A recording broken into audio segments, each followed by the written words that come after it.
Ladies and gentlemen, our program will begin in 2 minutes.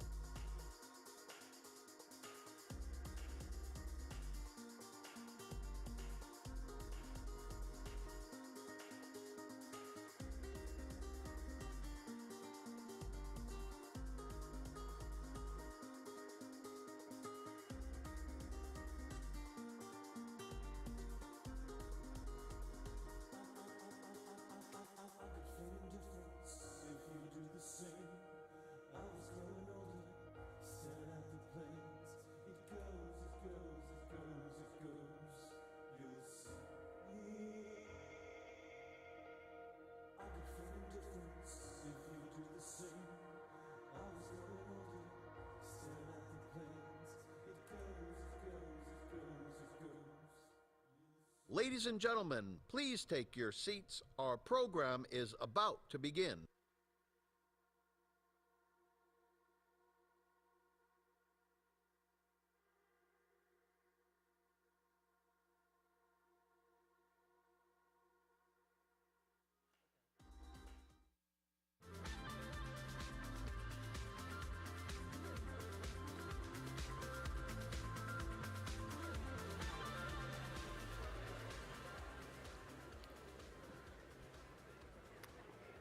Good afternoon, and welcome to part 2 of the ACR Economics Forum. We will start with awarding of the 2017 William T. Thorth Award. The Thorth Award recognizes the excellence in the field of economics and health policy by way of leadership, diplomacy, and integrity. I asked Dr. Thorth, for whom the award is named, to join me on the stage. Dr. Thorth currently serves as the CEO of the ACR.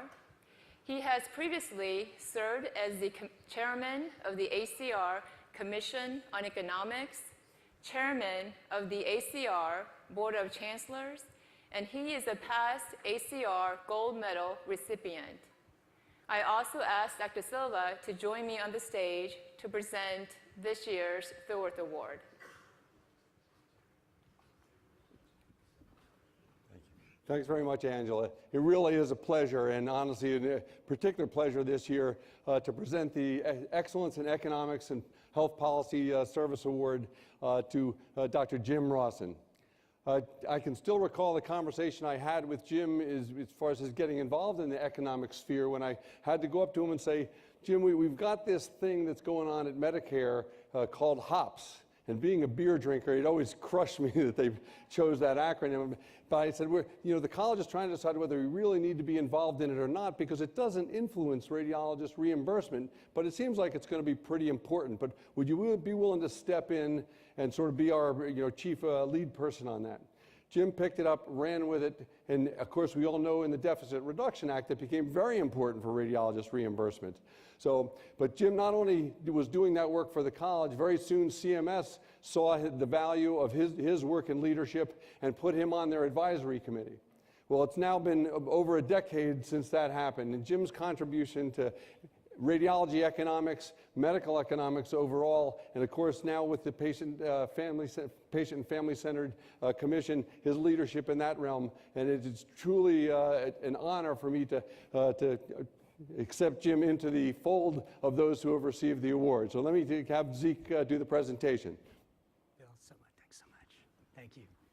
Absolutely. So as Dr. Thorworth said, Dr. Rawson has served as chair of our Hospital Outpatient Prospective Payment System Committee. He's also served as chair of the Economic Issues and Academics Committee.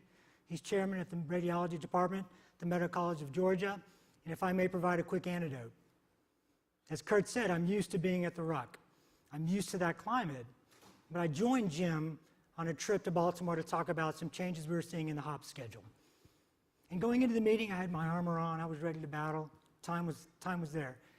And to see the remarkable level of collaboration that Jim had created, Jim had fostered, the ability for us to walk into CMS headquarters, show them data, and see just a couple of months later them integrate that data into the outpatient prospective payment system was refreshing and a huge credit to this profession. So I ask you now, please join me in thanking Jim Rawson for his many years of service to this college. Jim.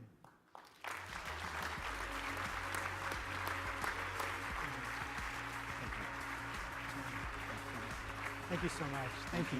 Thank you. This is yours. And Sean's got a picture of him.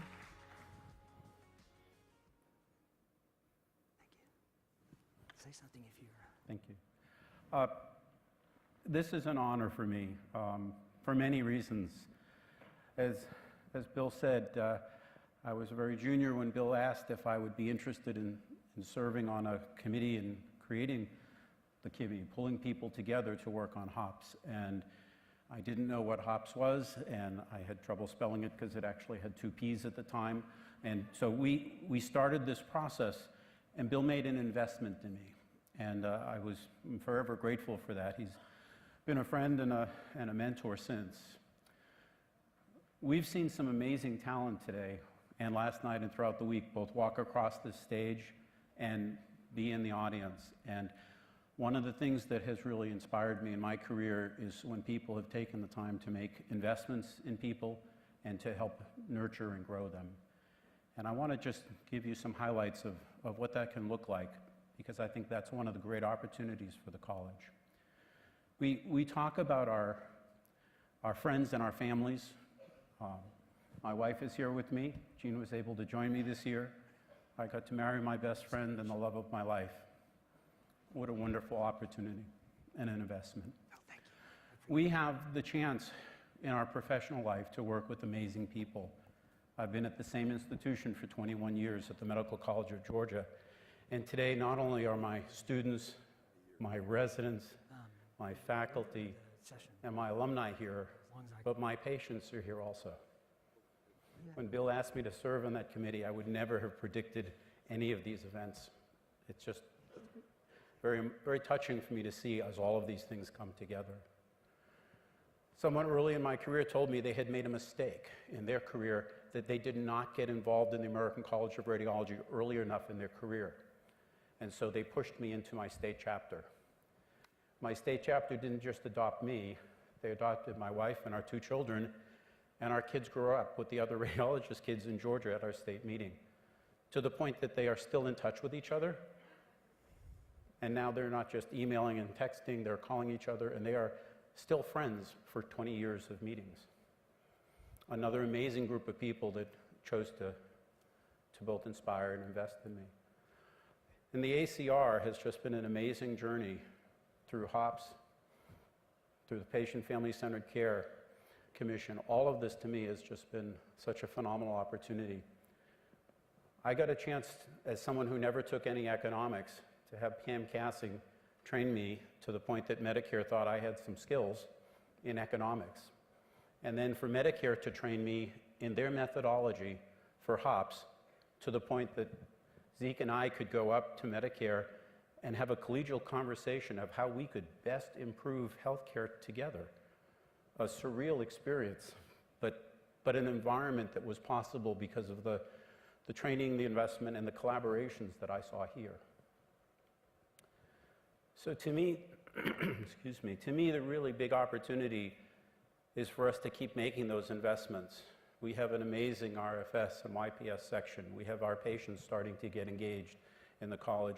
This is our opportunity to build a bigger tent, to be more inclusive, to learn from each other, to give back to the organization. I feel that for all the activities I've been asked to do in the college, at the end of every task, I was still in debt to the college because I got more out of it. I learned more, I developed more, I made more friends.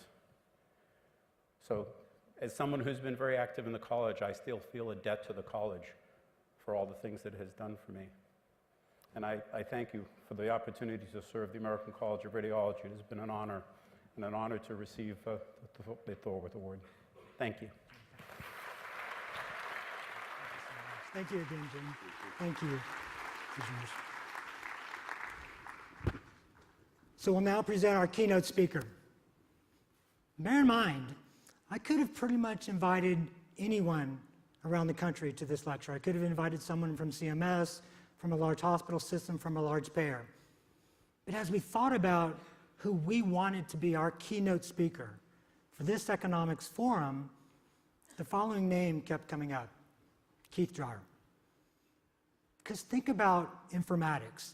Think about everything which was described in part one and how critical informatics solutions are going to be to every aspect of our profession, but particularly our economic activities. Keith is a vice chairman at the Mass General Hospital in the Department of Radiology. He is the chief data officer for the new Data Science Institute, which was announced just this week. I'd like to ask you to join me in welcoming our keynote speaker for this year's forum, Keith Dreyer. Thank you, Keith. Thank you. Thank you. Thanks. It's a real honor to be here. Not too much pressure, Zeke. Thanks a lot. Last time I spoke to you was probably about 7 years ago, and it was around meaningful use. I hope this is more meaningful to you. It's certainly probably going to be a little more exciting and a little closer to what you do on a daily basis. What I want to do is tee up and talk about artificial intelligence, and it's really germane to what we do. I'll try and convince you of that. It's really not a threat, and it's going to be very pervasive in our practices. We need minds like yours to think through how this is going to work from an economic standpoint, because I can tell you right now, the people that are creating it aren't thinking that way. So we really need to support that. And to that end, some of what we've done in the creation of this Data Science Institute is to house and support those kind of activities. So let me step into this and just level set the playing field to describe the technology, its impact on society, and then our future or how it applies to us. I'll just briefly mention in the technology, this is all under the rubric of data science. So you'll hear machine learning and deep learning and artificial intelligence. There's many, many tools inside of machine learning, and they have a lot of buzzwords. Artificial intelligence is probably, or artificial neural networks is probably the one that you'll hear of the most, and it seems to be the one that's most applicable to our field. And within that, there's a version of it that uses deep processing layers called deep learning. And that's defined as placing large amounts of data into multiple deep processing layers to achieve hierarchical understanding of concepts inherent within the data. Or said differently, it's just what we do every day. Humans do this. Computers to date have not been able to do this. So how do you get to that point? Well, when you do with a computer, it's called artificial intelligence. So that's really the term artificial intelligence. There's many different ways to make it. This one applies to us. So basically, you reverse engineer the human brain, or you use it as a model or framework. And that's what folks have been doing for the last 50 years. But in the last few, it's really changed things a lot, and I'll show you that later in the presentation. So to reverse engineer the human brain, you have to kind of understand the human brain. And we do from a conceptual and model standpoint. So inside the brain, there are these cortical columns, these 100 million pattern recognizers of about 100 neurons each. These are the things that are connected to the senses that will then look at something like a cat and dog and say, oh, it's a cat, it's a dog. It recognizes it. You can train them, and then you can actually recognize those objects. So if we wanted to recreate that artificially, you could look at the neurobiology, you could take it down to the biochemistry, but we don't have biochemistry labs in 2017 to be able to build these things up organically. So you go a layer deeper and look at the information theory. How are things moving around? How does the synapse able to remember and learn all of these aspects? And then you reconstruct that using electrical engineering, computer chips, graphical processing units, and then you use computer software. This particular example is a gradient descent algorithm, and when you do that, it simulates the action potential of a neuron. And so you do that once, and then you do that millions of times in software, and you've got a simulation of that cortical column. And now what you can do is put sensory input, like microphones for sound and cameras for vision, but you can do extrasensory too, things beyond human senses. You can look at tremendous amounts of data and analyze that as you would. So this computer can quote unquote see cats and dogs, and it's really the first time where this precept or this notion of a cat and dog in a human is essentially the same as a cat and dog inside of a computer. So that at the information theory layer, they share that same approach. So the impact that this has had is pretty tremendous. It's all started, as I said, really in the last 5 years or so. So if you look at 50 years ago, people were working on this, but it needed a lot of push And that's what's happened recently. So what really kind of triggered everyone's thinking on this was when IBM used Watson to beat the then reigning champion of Jeopardy, Ken Jennings. And he lost by a factor of 3, so he really got tromped on. And at that point, he said, "I, for one, welcome our new computer overlords," which was kind of telling as to what this could be. Pretty fateful. In 2013, Google created Google Brain with 16,000 CPUs, which simulates 1 billion synapses, $5 million inside of a warehouse, a computer room. And that's about the strength, the neuronal strength of a honeybee brain. In 2014, Google and Microsoft algorithms recognized objects better than humans. Now, how can you claim that? Well, there's a competition called ImageNet that's been run every year since 2010, which has thousands of objects inside of millions of images. And everything from babies to banjos, all these kind of objects that are out there. Humans are accurate at about 95%, because, for example, it's not just recognizing a monkey, it's one of the 20 species of monkeys that are inside the system. So in 2010, people used the old-fashioned computer vision approach, and it's kind of like old CAD that we had in our systems, a decade ago or two. And the accuracies were pretty poor, 20 to 50, 70% accuracy. In 2011, they got a little better. But in 2012, someone said, "Why don't we try deep learning?" And when they did, it hopped over 80. So obviously the next year, like good researchers, everybody used the thing that came in first the year before.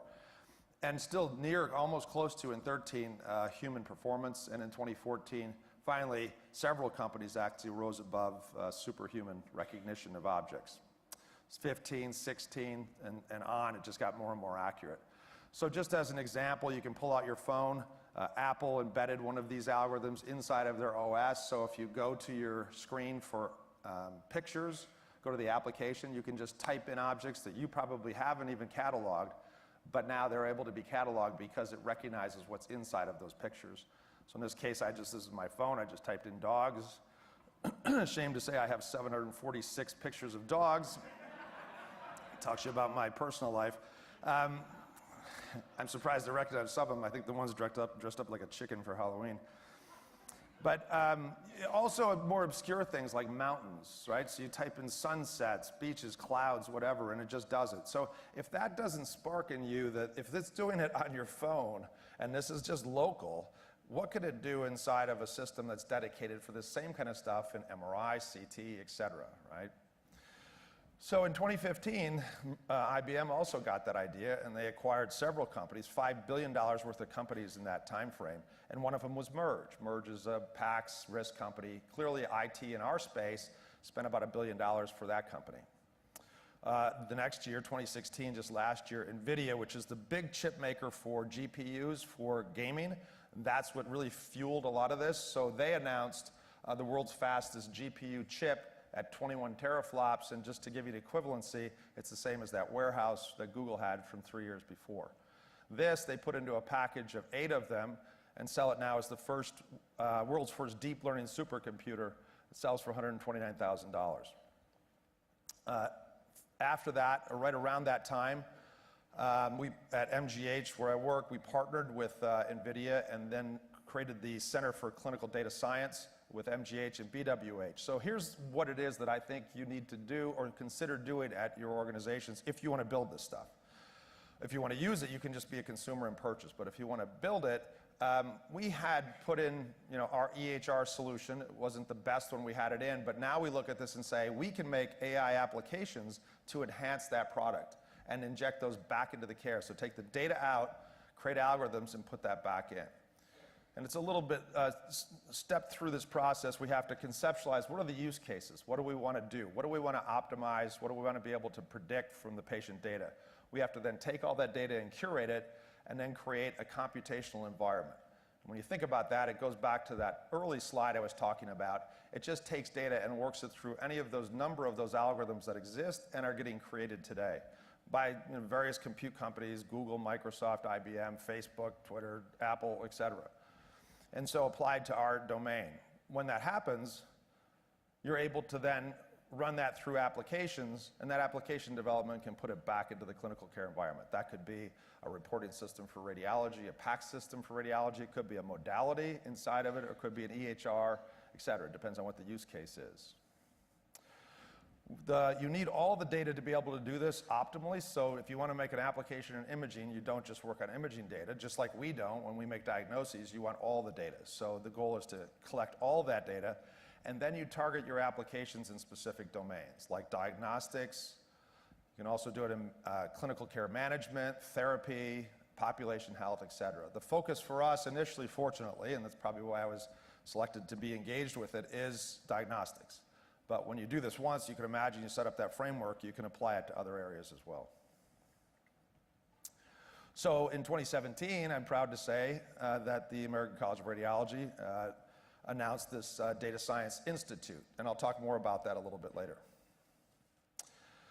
And why would we look at this? Hopefully you can see that this is really going to affect us, but how heavy is it going to come at us? I just drew this out myself. I kind of mentally say, okay, I know the market capitalization of the companies that are in our space in healthcare IT. If you look at speech, it's in the sub 10 billion. EHRs are 10 to 30, 40 billion.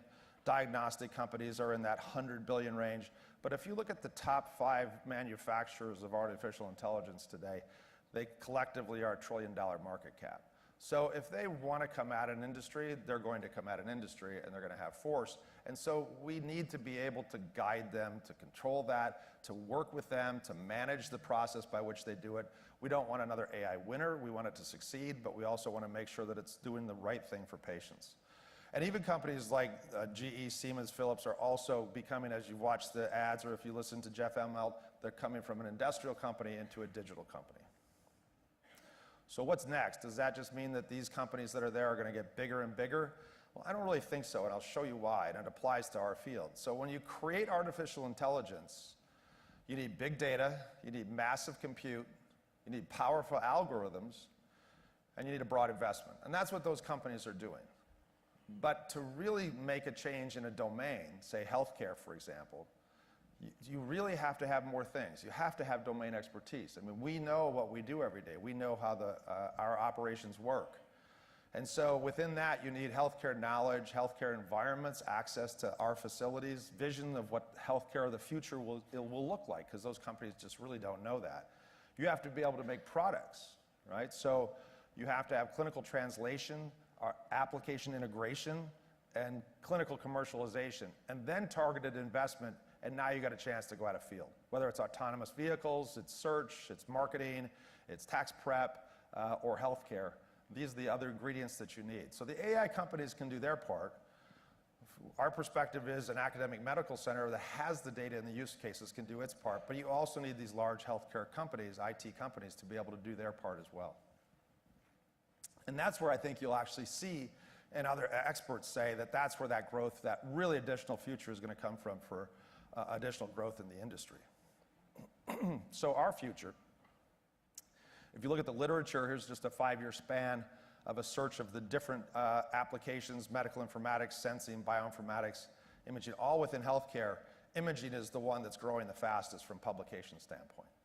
And if that makes you encouraged or nervous, let me just have you listen to one of the experts, Jeff Hinton. He's like the father of deep learning. He's a Google scholar. He's been at this for about 40 years. He's well listened to. So in the time frame of RSNA, just this last one, he was presenting in Toronto, and they asked him, what do you think is the most exciting work to come? So it wasn't about healthcare or anything specifically. They just said, overall, what do you think? So if you guys can play that.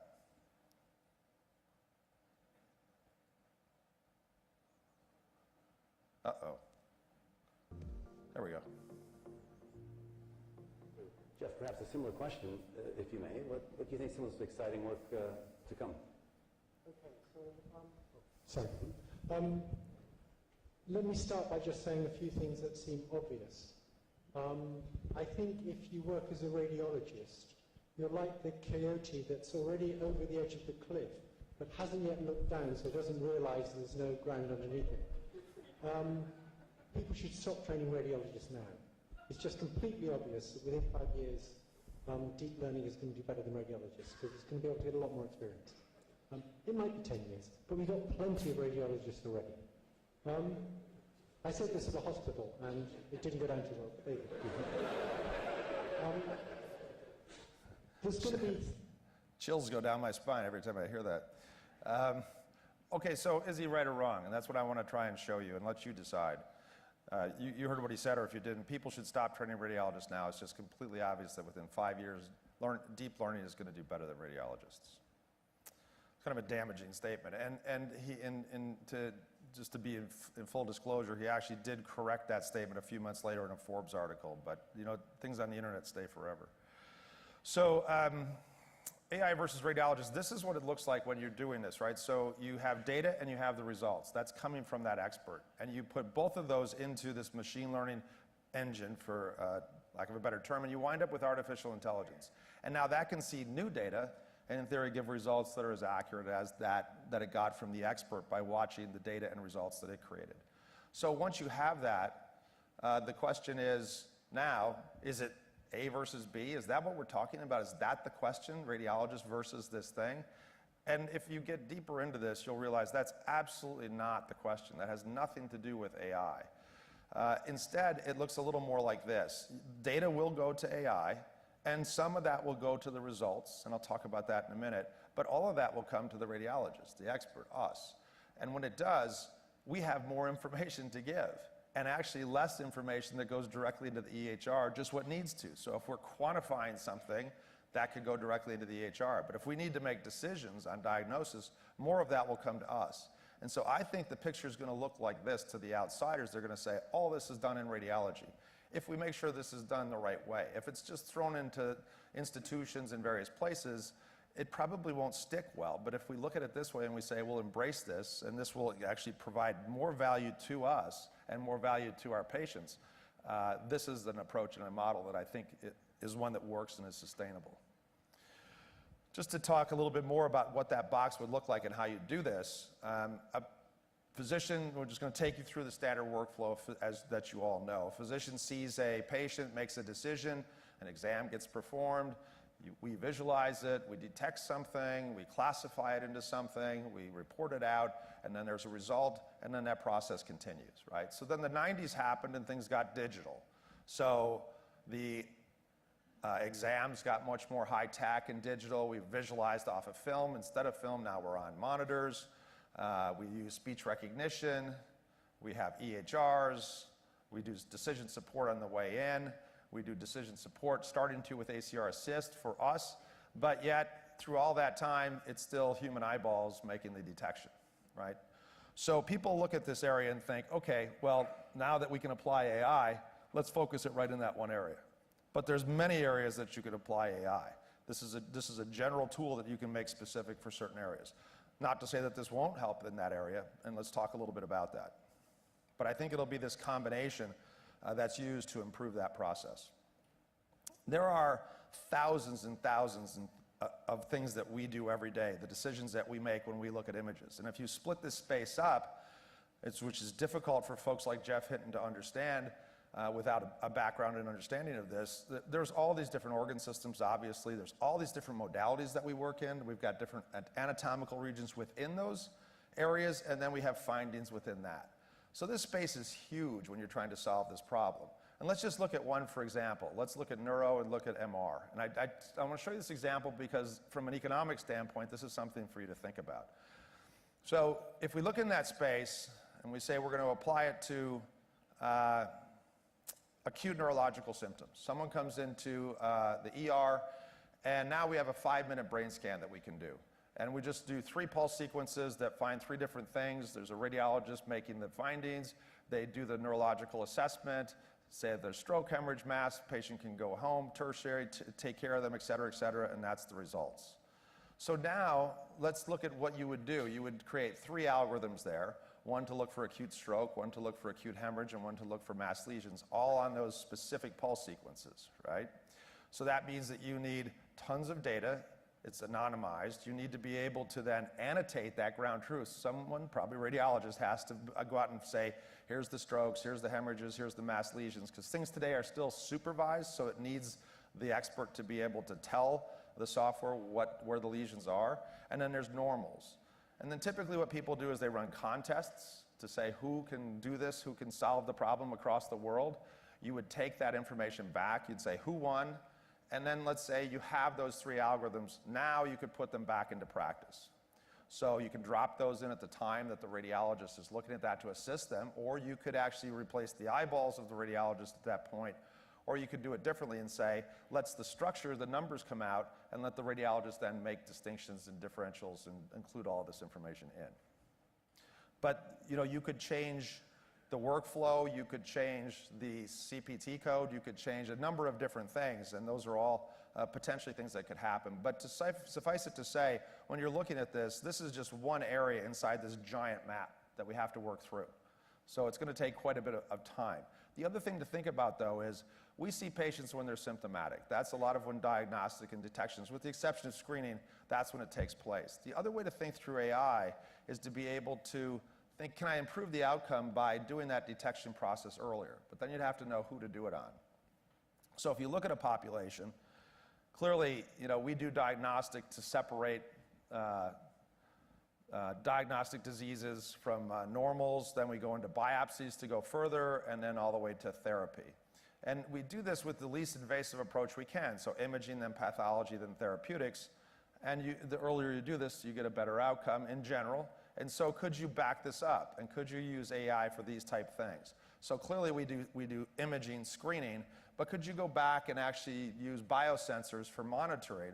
You would use AI to watch devices like this, and then even further be able to look at predisposition from genomics and genetics using that as well. So this is all kind of a broad approach to take a look at the utilization of these components. And this opens up the thought of what is ground truth? Where is the disease at? Who has the disease? When are they going to get it? If they do get it, do they have it now? Do I count that? And so this is a challenge for what's going on today with deep learning. Here's the actual ground truth of a disease, let's say. The people in red have the disease. So you create a test, and you can only detect so many of those people that have the disease. So that's the test's ground truth. Humans can only detect with a certain accuracy those, and so that's that human ground truth. Now when you create the algorithms, it's only going to be able to be as accurate at whatever is used as ground truth. So if humans are, it's not going to get more accurate than the humans. Unless you say, okay, let's look at actual ground truth of who has the disease and who doesn't. And now from there I can be more accurate than the human, but still not more accurate than the test ground truth itself. Right? So you're still limited by that test. However, what if we created a new test that had higher accuracy, but humans were terrible at using it to be able to detect? It's a little, I think, of like, I didn't talk to Jeff Emmelt afterwards, but like when he was talking about detecting breech pregnancies, right? Instead of putting up this big expensive system, could you have a red light, green light to say yes or no? Maybe you could do that in AI, but maybe the data is too complex for a human to understand, unless you make it down to that red and green. But AI could be more accurate. So we also have to think about, are there different tests we can do to create, to take advantage of AI, different than just trying to use our own exams that we currently have optimized for humans? And we use this for different areas as well. AI will certainly have a role inside of modalities themselves. People are already doing this and will continue to do so. From visualization standpoint, here's just an example of a product that I asked Philips if I could show. They have the notion of an intelligent cursor, so when you're at your workstation, you can move the cursor around, and it's smart enough to say, oh, you're over the liver, and so here's some stats coming out of the EHR from the liver. Move it over to different areas. It can show you priors, all that kind of stuff. So all this is coming in different ways. We can clearly use classification to make our system smarter. You could imagine your speech recognition system is now acting more like Siri, so you could start to ask it questions instead of just dictation. And even inside the results in the EHR, you could imagine these things can get pumped back into a quantified way inside of your report. So if you order something specifically and say, I want the measurement of some object inside of the brain for an MR, you could get the data back, and it would be a specific, kind of like a blood value, be drawn out inside the EHR. So instead of just getting images and reports, I can get this information as well. And so the thought of that is that we're taking all that incredible work that we've been doing to improve the visualization that still kind of falls short of precision medicine with, needing biomarkers and those things, but with AI, it can kind of step us into that precision medicine realm. So just summarize real quick, I look at the Hinton challenge as to say, he really understands compute. One of the best people in the world that really understands this space from a computational standpoint. But I don't think he has a broad understanding of the data that's required to do this inside of healthcare, as well as the thousands of use cases that we'll have to put forth to solve this problem in a broad sense. the massive efforts around implementation that companies will have to do. Regulatory, I mean, I don't think Jeff probably thought about all of the regulatory FDA issues with this. And then validation, which is a key role that we're going to play at the Institute. Economics, that's your bag, and really need to think through how does this play? What's the right way to do all of this? Standards need to be created, education of those that are using it, commercialization processes, all the legal issues, the ethical issues. So this is a highly complicated area. And as you talk to people in detail, no one disagrees with this. And that's really the focus of where the Data Science Institute is going to be, in all of those domains, trying to help to move this in the right direction. So just in summary, I mean, this is pretty clear. Mark Twain said it. I mean, plan for the future. And that's exactly what we're doing. This is a highly dynamic space. We're going to have to be very agile and be able to pivot. But I see this as a very bright addition to what it is that we do. Thank you very much. Nicely done. Thank you. Watch your step. Watch your step. Thank you, Keith. I'd like to shift gears a little bit. We've been talking about patient care at sort of almost an individual level to some degree. We've been talking codes, we've been talking values, we've been talking about patient-directed solutions. But the reality of it is, there's a larger space out there in which patients find themselves. What I generically call the health insurance marketplace. Health insurance is relevant to patients. Our next speaker is Mark Bernardi. Mark currently serves as the Vice Chairman of the Commission on Economics. He previously served as the Chairman of the Committee on Managed Care. About 9 months ago, I asked Mark, I said, Mark, this health insurance space is changing quickly. I'm not sure any of us really, not just understand it, but can look at it and identify the challenging opportunities which are present within it at any specific point in time. And I asked Mark to put together a think tank to tackle this issue. And Mark and his team have produced a paper. We hope we'll have it published soon. But I asked Mark to come before this council and before this audience today and speak to it. With that introduction, please join me in welcoming Mark Bernardi. Thanks so much, Mark. Good afternoon. I wanted to, before I get started, just thank Rob Birkenblick and Bob Pyatt for helping me write this paper. But I got to say something about the last talk. I'm old enough to remember when I took organic chemistry in college, we used NMR. That's what it used to be called. When it first came to medicine, it was called NMR.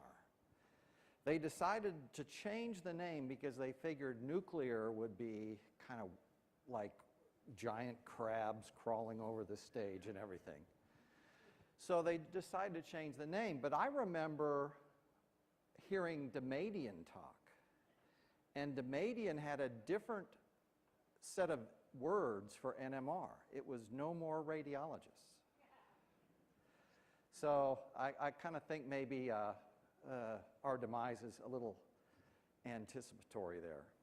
So we're going to talk about what's happened to the health insurance market.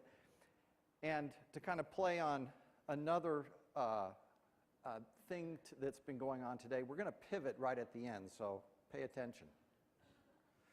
So we're going to talk about where we are now, how we got here, and maybe where we're going. So where are we? Well, consider Brad. Before the ACA, a middle price plan in Phoenix for the 30-year-old non-smoker cost about $1,000, and he had a $5,000 deductible. This year, the cheapest exchange plan that's available to him in Phoenix costs almost $5,000 a year, has a $6,800 deductible, and more than that, it comes with a very restrictive, narrow network. So anything he gets out of network comes out of his own pocket and doesn't apply to his deductible. So a little foreshadowing here, where are we going? I'm going to convince you that healthcare is coming to your state, and this is your opportunity. So how did we get here? Well, we're going to talk about the promise and the outcomes of the ACA and what effects the ACA had on the private insurance marketplace. So what was the promise of the ACA? Well, the promise of the ACA is quite simple. Insure more Americans, improve healthcare quality, and reduce healthcare costs. All laudable goals, and perhaps sold better in a speech than they were easy to fix. So what good things happen with the ACA? Well, there's a lot of numbers out there, but the number that I've seen most commonly quoted is about 20 million more people were insured. The way that breaks down is about 10 million of those were from Medicaid expansion.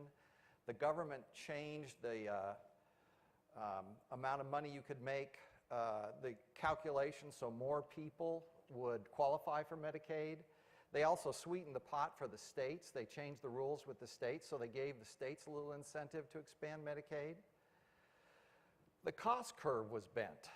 For the 10 years prior to the ACA, medical inflation was give or take 5%. Now, in the last 7 years or so, it's been down around 3%. And of all the other things I could mention that were successes of the ACA, we've heard today and for the last 2 or 3 years at this meeting, we're going to change the way physicians are paid. We're going to change from value to volume. Excuse me, we're going to change from volume to value. So, here are the bad things that happened. We already talked about Brad. Health insurance premiums skyrocketed, higher deductibles, and narrow networks.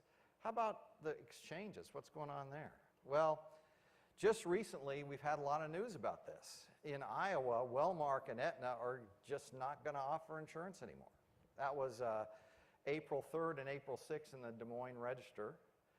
And then we've heard Aetna last year, effective in 2017, dropped out almost entirely out of the ACA. Well, they announced in May of this year, just a few weeks ago, they were going to drop out of the ACA entirely. They're going to drop the last 3 states they're in. So, what effects did the ACA then have on the private insurance marketplace? Well, insurers lost billions. And how did they do that? Well, we're going to talk about 3 things. Adverse selection, the young and healthy really didn't sign up, and restrictive regulations. So, adverse selection.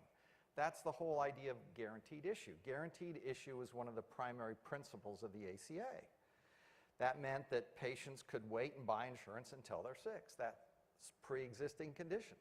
That's like if you're driving down your driveway and you look up and your house is on fire and you reach your cell phone and grab your, or talk to your insurance agent and say, hey, Pete, you know that homeowner's policy we're talking about? I think we ought to pull the trigger on that. So then a lot of patients either had undertreated or untreated maladies. As most of you know who are a little bit more mature, there are a few achy, breaky parts that go along with being a little older. And most of the time that's just a little old age, but sometimes it's more or worse than that. So you sign up for an exchange policy. Your doctor diagnoses you having a moderately significant problem. You get that all tuned up. And then afterwards, you say, well, I'm going to drop my insurance. I don't need to pay the premiums. It's like a car. I got my 50,000-mile tune-up. I'm good for another 50,000 miles. Drop my insurance, and I can always get it back anytime I want. So they quit paying premiums. So then, what about the new revenue? There was supposed to be all this new revenue come into the system. This was from the young and the healthy. They were going to sign up. They were going to put all these dollars in the system, and that was going to balance out all those other people that had pre-existing conditions or whatever. Well, whether you believe it's a mandate or a tax, it just didn't induce them to pay those premiums and sign up. So there was none of that increased revenue to balance out those expenses. So then there's restrictive regulations. A little bit of kind of inside baseball here. The medical loss ratio is actually one of my favorite terms. I I guess it's a political correct term. I think it's cynical. It's from the perspective of the insurance company. And a medical loss ratio of 80% means that 80 cents of the premium dollar is the amount of money that actually goes to pay for health care, the amount of money that actually goes to pay us. Now, only in the world of an insurance company could that be called a loss. Now, before the ACA, that number was sometimes 70% or less. And you can understand that amount of the premium dollar that's not going to pay for health care, that 20 cents, is going to pay for the actual administrative costs of the insurance policy and the profits. There's an age rating ratio, and that was fixed at 3-to-1. And what that means is the older, higher risk patients can only be charged 3 times what the youngest and healthiest are charged. So going back to Brad again, you can understand why Brad's having to pay so much. Is because he's got to pay to keep those old people healthy. And then there are a lot of mandated coverages. Dana Smitherin talked a little bit about that earlier today. I think the most famous one that we're all, or most famous ones we're all familiar with, are the issue around birth control and abortions. That was argued in the courts. Some Christian businesses didn't want to have anything to do with that. So but there are tons of mandated coverages in the ACA. So we talked about where we are today. That's Brad. We talked about how we got here. And now we're going to talk about where we're going. So where are we going? Well, the American Health Care Act passed the House May 4th. What are its main provisions? Well, it repeals a bunch of taxes and it repeals the mandates. There are a lot more taxes in there than just the mandates that we're trying to induce the young and healthy to buy insurance. The taxes, like a lot of our interventional radiologists know, that the toys they use in the cath lab are medical devices, and they were taxed a lot under the ACA. The age rating ratio is going to go back from 3-to-1 back up to 5-to-1, and states can even ask for a waiver. Medicaid's going to change again. They're going to kind of phase out the changes they made to Medicaid, and/or they're going to take a bunch of money and block grant it to the states. They're going to create new pools. These are federal pools for high-risk care and pre-existing conditions. And as we've all heard, this may and largely will be rewritten by the Senate. So this is only the first, kind of the first inning, maybe the second inning in this game. So we talked about where we are, Brad. We talked about how we got here. And we've talked a little bit about where we're going. So I told you I was going to convince you that health care is coming to a state near you. We talked about all those things in the American Health Care Act that are going to be pushed back onto the states. I think you've all heard that a lot of the AHCA is not going to take effect till 2020. Well, the reason it's not going to take effect till 2020 is because the states are going to have to act on a whole bunch of stuff to get the whole ball going. So it's coming to your state, whether you know it or not. So this is going to be your opportunity to change the system, improve health care, help your patients, neighbors, friends, family, yourself. So while you have the opportunity to reflect on this statement or even memorize it, I'm going to tell you a little story about how, a personal story about how I may have done some of this in my state. About 25 years ago, my group decided to put an imaging center in the physician's office building across the street from the hospital. One of the anchor tenants in this physician's office building was a big orthopedic group. I got to know one of the orthopedists fairly well over the years. He was a real nice guy. We talked a lot on the phone, got to know him. The state Senate seat came open, and he decided that I found out he was going to run for the state Senate. And I was talking to him one day, and I said, "What in the world are you thinking?" I said, "You're a busy, successful orthopedic surgeon. You've got a wife, a couple great kids. Why would you want to go into politics? That's dirty business. And he said he'd always wanted to go into politics, even way back from high school. He'd always wanted to go into politics, but he wasn't sure he could. He wasn't sure he could make it pay. So he decided to go into medicine, and now he had this opportunity. This Senate seat came open, and he was going to run and see if he could get it. So a bunch of us got together and supported him, and he won. And he was in the state Senate for a number of years, and then the congressional seat came open in his district, and he said, okay, I'm going to run for that. And so we supported him again, and he won again. And he was in the House of Representatives for a number of years, and then Mr. Trump gets elected, and he turns into the Secretary of Health and Human Services. Now, I certainly can't tell you that all my political relationships have paid off like this one.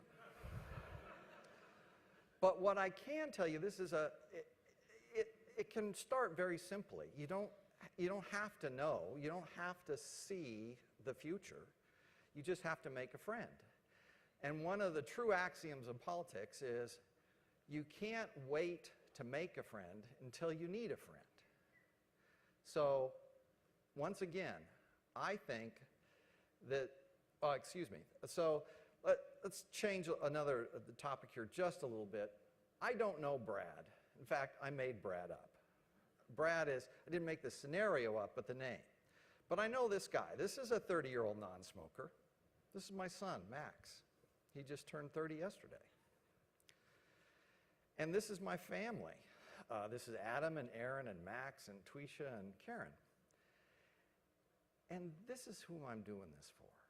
I'm not doing it for Brad. I hate to tell you, I'm not. I'm doing it for these folks.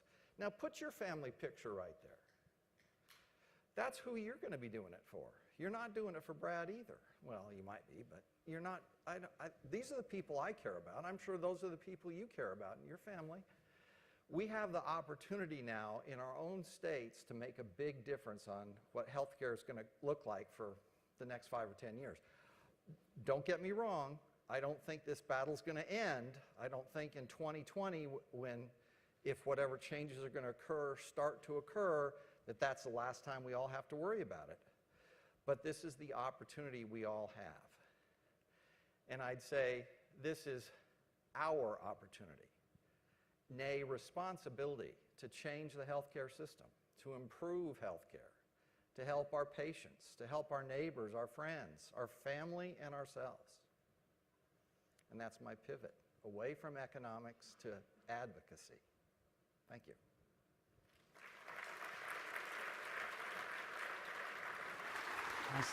Thank you. Our last speaker of the afternoon is Sanjay Shetty. Sanjay is the president of Stewart Healthcare in Massachusetts. He's a past colleague of mine on the council's steering committee and a past colleague of mine from Mass General Hospital. Let's think about where we are for a moment in our discussion. So we started with Dana in part one. We talked about coding, we talked about valuation with Kurt. We've talked about the health insurance marketplace, as Mark just did, but what's the real holy grail? What's the next step? What's the next direction for which we should strive? It's population health.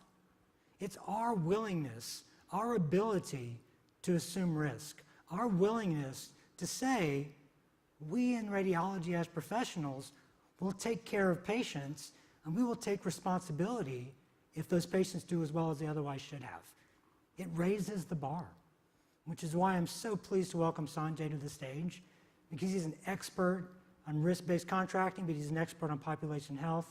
Sanjay, thank you. Welcome. Thanks so much, Sanjay. Good afternoon, and thanks for sticking through to the end of this session. I'm so excited to have this opportunity to talk to you for just a few minutes about the state of value-based contracts, really from my perspective as somebody who has run an accountable care organization in Massachusetts. Now today, we're not going to get too involved in politics. We're not going to talk about Romneycare, Obamacare, Trumpcare, down in the details. We're not going to talk about all the machinations that led to the passage of ACA in the House very recently. Instead, let's put ACA aside and focus on AHA, and that's not another economics acronym, it's just AHA. The aha moment that I hope to leave all of you with at the end of this session, where you realize there are a lot of forces pushing us in the direction of value-based care. As we've seen, value in this context is quality over cost. High quality at a lower cost. That's what we have to try to achieve. And in order to succeed in a world where value has more emphasis, we have to understand the tools that are being used by accountable care organizations across the country, and we have to understand how we, as radiologists, may fit into that world. Now, what's been going on recently? A lot of the talk in ACA has been focused on the left side of this slide, on access and coverage. And in fact, we've heard about it a lot earlier today at the session. What we haven't been hearing a lot about recently is cost. And that's fundamental, that's foundational, right? It's what access and coverage are predicated upon. And cost is a tough nut to crack, right? Cost is the piece of the puzzle that a lot of us don't want to talk about, but which we all know we must ultimately fix. And why? Healthcare is expensive. As a percentage of GDP, healthcare is now 17.8%, or $3.2 trillion, and it's not getting better.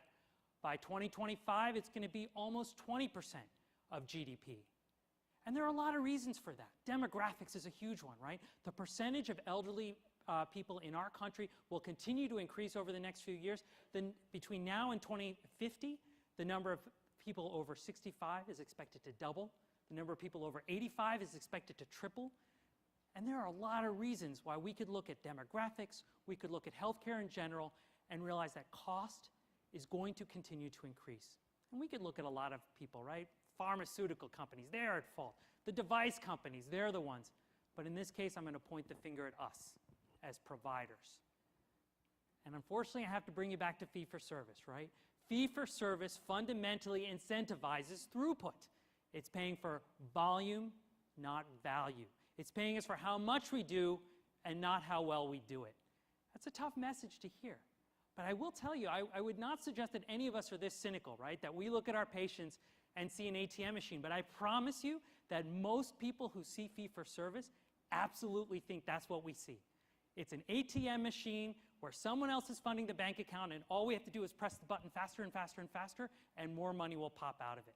And of course, the system is leading to the result that fee-for-service is expected to lead to. More utilization, no one really cares about cost. Now, obviously, that's an oversimplification, right? We all know, as physicians who are really working towards the betterment of care, that that's not really what's going on. But there's a really complicated story here. Let's look at Mrs. Jones. Mrs. Jones is deteriorating. She's got congestive heart failure. She's bouncing around different sites of care. Doesn't really understand her disease process, is on a bunch of medications that seems to change every single time she goes somewhere. She just left the hospital, sent to a skilled nursing facility, spent way too long there, got discharged to home, didn't really have any support. She called her primary care doctor. Primary care doctor didn't even know she had gone to the hospital and certainly didn't have time to see her in the next week. And unfortunately, over the course of the next few days, her weight started going up. No one really noticed. She was bouncing right back to the hospital, right? So around the edges, around all of those elements, you can see why there's a lot of waste. Every one of the players here is trying to do their best, right? But they only see a small sliver of the world. They're focused on what they can see, and nobody is taking responsibility for what's happening to the patient as a whole, because frankly, none of them are incented to. There are no programs, no reasons for them to focus on it, and some of the cynical among them will say, well, Mrs. Jones is a great patient. Every time she bounces in, more dollars in the door, right? So we've got to think differently about how patients are working. So accountable care. What is accountable care? Accountable just means responsible. And I would argue that all of us, all of our other physician colleagues, they know what it means to be responsible for a patient at one moment in time. While they're in front of you, while the MRI is in front of you on the reading station, you're responsible for that patient. As soon as it's off, you're kind of not responsible anymore, right? Financially, you've gotten paid for the services you just provide, you're good to go. Accountable care changes that concept, right? It basically says there are now a group of people for whom you are going to take responsibility. And it's a group of providers joining together to take responsibility for an entire population over some defined period of time. If it's a bundled payment, you're taking responsibility for a patient for 90 days. Whatever happens to them in that 90 days, 60 days, however long the bundle is, you're on the hook. In other global risk contracts, the time is much longer. It's a full year. And you're taking responsibility for an entire population of patients, some of whom you may never see, but you've now got an incentive to think about them every single moment. So a lot of you are going to say, listen, all right, I heard about this accountable care thing. There's a lot going on in Washington. Why should I care about this? Put my head in the sand. It's all going to be over. Some of the others of you are going to look back at the early 90s, right? The earlier experiment in this, that all went down in flames, so why bother? I would argue we're probably in a different place now, right? We're going to talk about some of the strategies that are currently being used that didn't exist then. But I think there's also a tipping point in that there are a lot of people coming off the sidelines who are now very interested in this problem. And those stakeholders are more powerful than us. They're frankly some of the most powerful players in the country, and they care about this issue. They are now aligned with this concept of value-based care or accountable care. Who are some of those players? Large employers, right? Large employers typically will self-insure their entire employee base, and healthcare costs are one big thing they see on their P&L every year, and while they can touch their supply chain, they can touch a lot of other costs, healthcare to them feels unapproachable, except now, right? There are Boeing and Intel. Both of them actually bypassed the insurance company and contracted directly with provider organizations. Boeing in Washington, California, South Carolina, and Missouri. Intel in New Mexico, directly with provider organizations where they said, you and us together, we're going to manage this population and we're both on the hook for the total cost and the total value that we're able to deliver. United, Lowe's, Walmart, a little more targeted approach. Each of them has made partnerships to focus on certain types of surgery.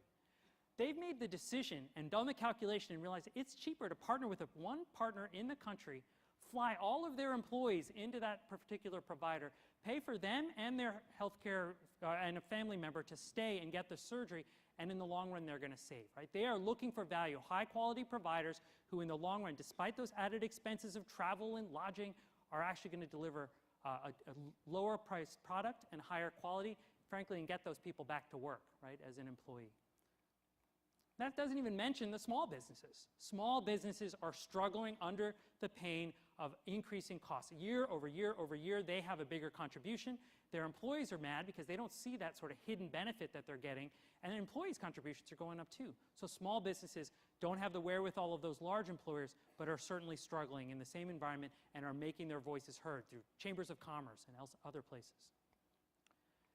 I also don't want to leave you with the impression that accountable care or value-based care is a Medicare construct. This is now everywhere. Your big commercial payers are now taking on value-based care. If you look at the most recent releases from United, Aetna, Anthem, these are the percentages of care that they are now delivering under some type of value-based contract. Aetna set a goal of 75% by 2020. In Massachusetts, where I'm from, all three of our major commercial payers fully at risk. And it's the trend that's moving forward. If you don't think Medicare is going anywhere, you know that these folks have really set themselves some goals and they're going to push this issue. So those are the stakeholders. And here's just one slide showing you there are around 500 ACOs. This is the Medicare definition of ACO, people in the Medicare Shared Savings Program, the Pioneer and the next generation ACO. This is really an underrepresentation, right? This is the Medicare program. This vastly underestimates the provider systems that are involved in commercial-based risk. There are 1,300 providers involved in the voluntary bundle payment initiative under Medicare. So this is actually an understatement for how many provider systems out there are already moving down this path. And how do these work? We're going to talk about this in a little bit, but it's a very simple equation. You take a budget that's set for you on that entire population. You subtract out the expense, and you end up with a surplus or a deficit. Based on the parameters of that particular contract, you now are left with a share. The share that you, as a provider organization, are going to save in or take home, or potentially the share that you have to pay back. We'll talk about that. So what are three fundamental tools that provider systems are using to succeed under these value-based programs? The first, care program. So we'll come back to Mrs. Jones. At the very basic level, it's just standards and protocols. You look at the clinical evidence and you design the protocols and make sure that every single one of your patients with these high cost conditions are following certain rules. Pretty simple stuff. But then it gets a little more complicated. If you look at those different sites of care and the complex transitions, there's a general understanding that the goal of accountable care is to deliver the right care at the right place at the right time.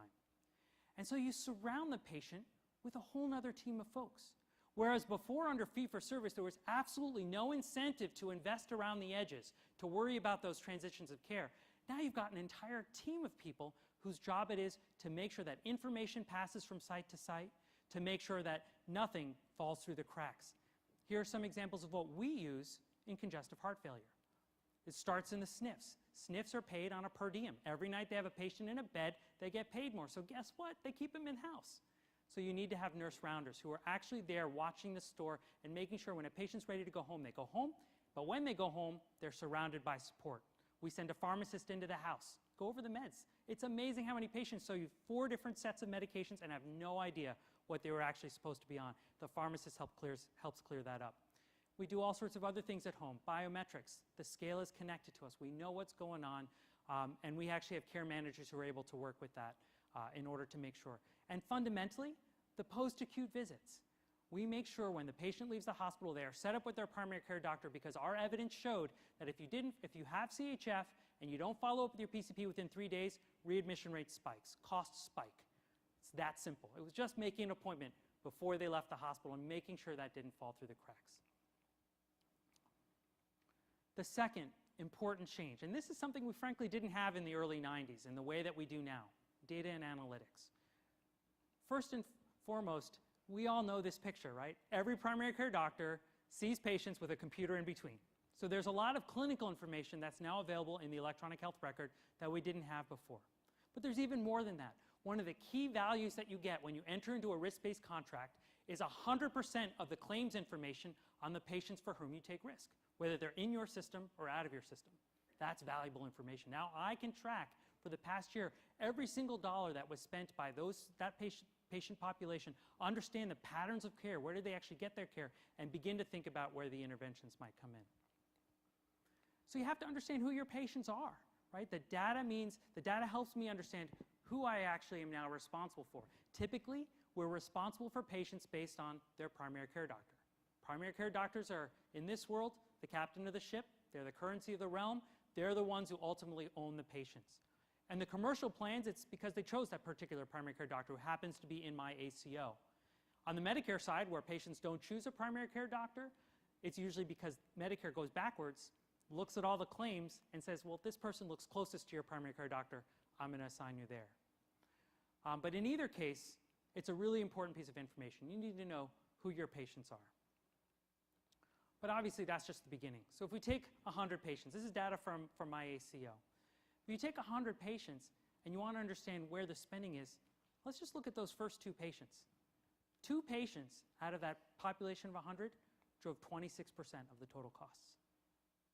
You add another 8, and we're talking about 10 patients out of 100, they're responsible for 63% of the costs. So suddenly now the context of those care management programs makes sense. Those were expensive programs to run, and there's no way I could devote that many resources to all 100 patients. But with data and analytics, I now have the opportunity to focus those efforts on those 10 patients. For the other 90, well, there are a subset that have chronic disease. I'm certainly going to be worried about that. A whole big chunk of them, though, it's prevention and wellness. How do I keep them healthy going forward? But that's a pretty backwards-looking view of the world, right? That's who was costing a lot of money last year. That's not telling me who's going to cost a lot of money this year. That 10 people probably includes the person who had the MI, got stented, and frankly is going to do just fine this year. So you have to add another layer. You have to start trying to be predictive about what's actually going to happen to those patients. Which of those patients is going to transition from low to high, high to low? We actually now have added in all sorts of other sources of data in order to make those determinations. Social determinants of health, consumer data, other things that tell us how can we better manage this patient. Is the lady who lives on the 3rd floor walk up and doesn't speak English going to do well when we send her home with no support? No, right? And so what other information do we have at our fingertips that allow us to really customize the various interventions and make sure they're applied appropriately? So obviously in the case of Mrs. Jones, this data would have pointed us to her probably in advance, before she started going down this cycle of transitioning between different sites of care, and allow us proactively to set her up with the care manager, the wellness coach, the pharmacist, whatever else, frankly, just educate her on the disease that she has. The last piece, quality. Now this is, again, another fundamental difference between what happens now and what might have happened in the early 90s, right? Remember, we talked about this whole thing as being value, but I focused a lot on cost, right? So there's really one easy way to reduce cost. Just close up shop, right? Sorry, block everything. And that's actually what healthcare had the reputation for in the early 90s. They were basically just there to block care. But value is quality over cost. You have to deliver on quality in order to get high value. And so all of these programs incorporate elements of monitoring quality. And we talked earlier today during the economics forum, these aren't perfect. They don't all match with each other from program to program. We still have to get them better, but fundamentally, there's something that serves as guardrails. It says you can't just focus on cost, you've also got to provide high quality. There's also something fundamental to these arrangements. They're time limited, right? I am responsible for this patient population in a year, and you can imagine what would happen if all I thought about was December 31st. I'm not going to spend a lot on mammography or colonoscopy or things that are going to actually have the return on investment down 5, 10 years into the future. So you've got to create the guardrails to make sure that I'm doing what's right by the patient now so that they're set up as that patient may not be in my ACO in 2, 4, 5 years. So the key measures that we're always looking at, prevention, process, outcomes, and patient experience. Right? These are typically things that we can find in our medical record or find in the claims history, but fundamental things that we're doing to make sure that we're doing right by the population that's been entrusted to us. So again, back to Mrs. Jones. Were we compliant with the best practice recommendation for the management of her CHF? Were we providing her care? Did she feel like she had access to her doctor when she really needed it, when she got surveyed after her hospital admission? Those are fundamental things that sort of serve as a check and make sure that what we're delivering is not just low cost, but actually high value.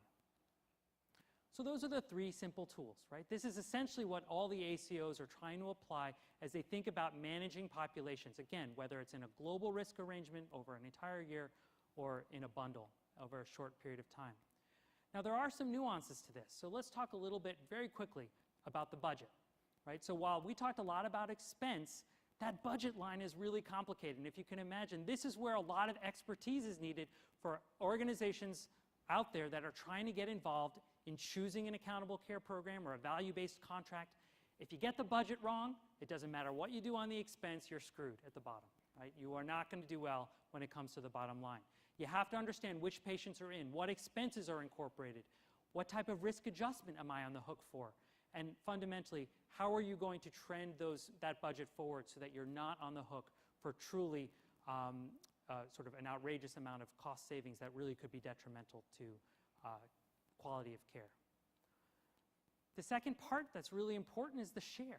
How much of that surplus or deficit am I on the hook for? And that's sort of inherent to the program design. So each of the commercial contracts and Medicare ACOs will sort of lay out in pretty strict terms, well, based on how you did, this is the share that you're going to save, that you're going to keep, or the deficit that you might have to pay back.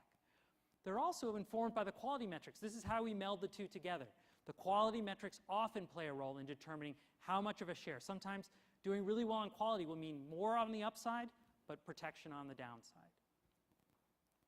Underlying all of this, though, it's our tolerance for risk, right? So our willingness to engage in any one of these contracts depends a lot on the nature of your organization, the culture of your organization, and that willingness to say, we can do this, we can succeed under this construct. So at the end of this process, if all goes well, the goal is you have to try to earn a reward, right? You have to try to take home a check. And that's actually kind of important. If this is going to be a sustainable model, there must be a return on all of those investments I just made in trying to save costs for the system as a whole. It's also really important to reward the providers. One of the things I didn't talk about, which is really fundamental in our ACO, is changing the culture. You've got to make this important enough that people spend the time to do all of this extra work.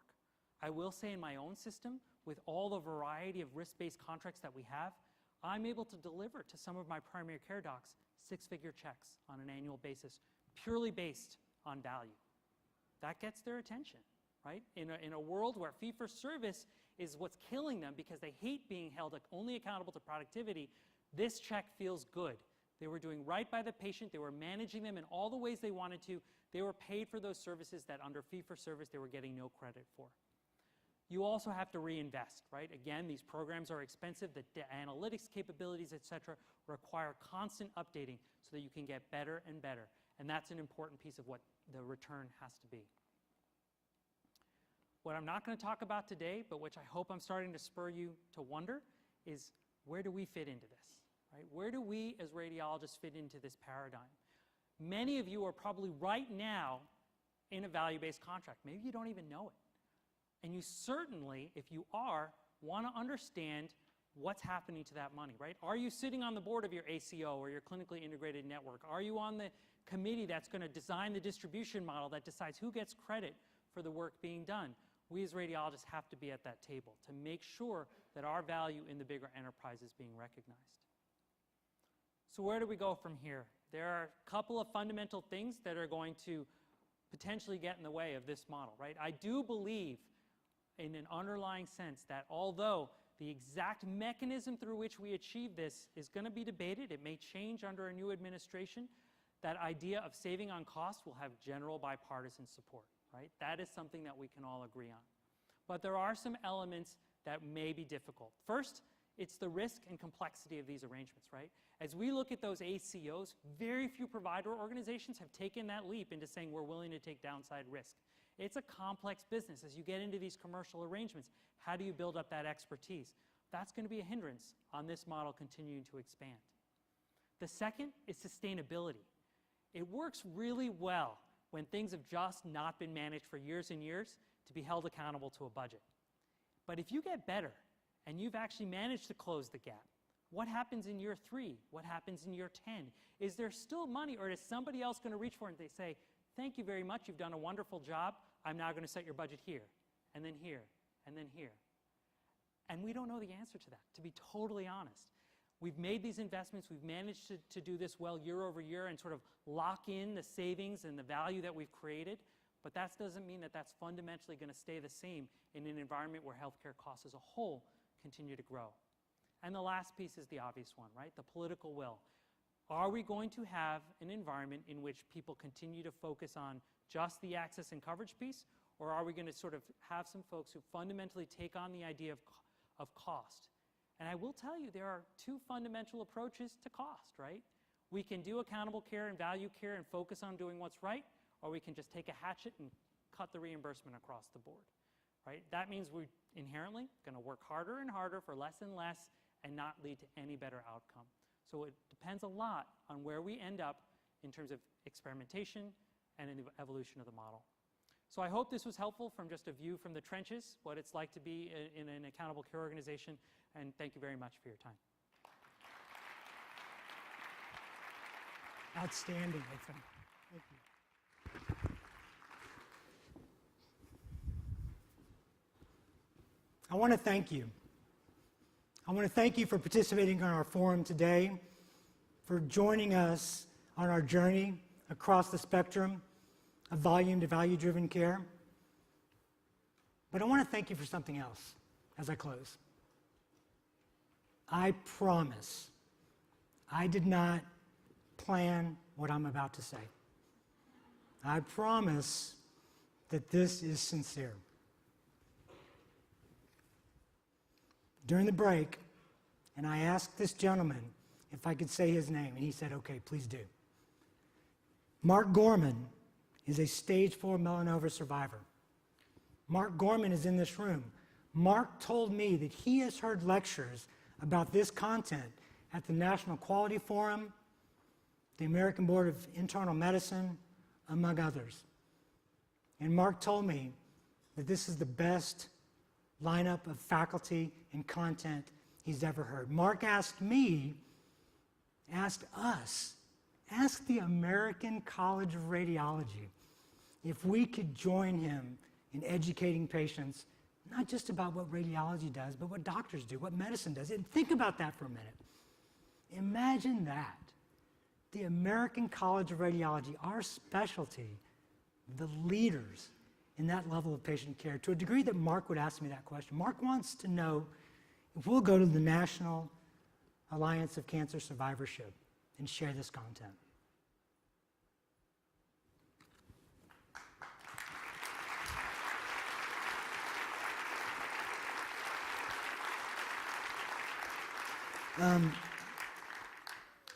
No one's ever complained when I've closed the session early. We'll close now. The faculty will stay at the front of the stage and take questions if you have them. I do want to thank you for your time. I want to thank our staff. I want to thank Cindy Moran for supporting this program. And above all, I want to thank our faculty this afternoon. Thank you.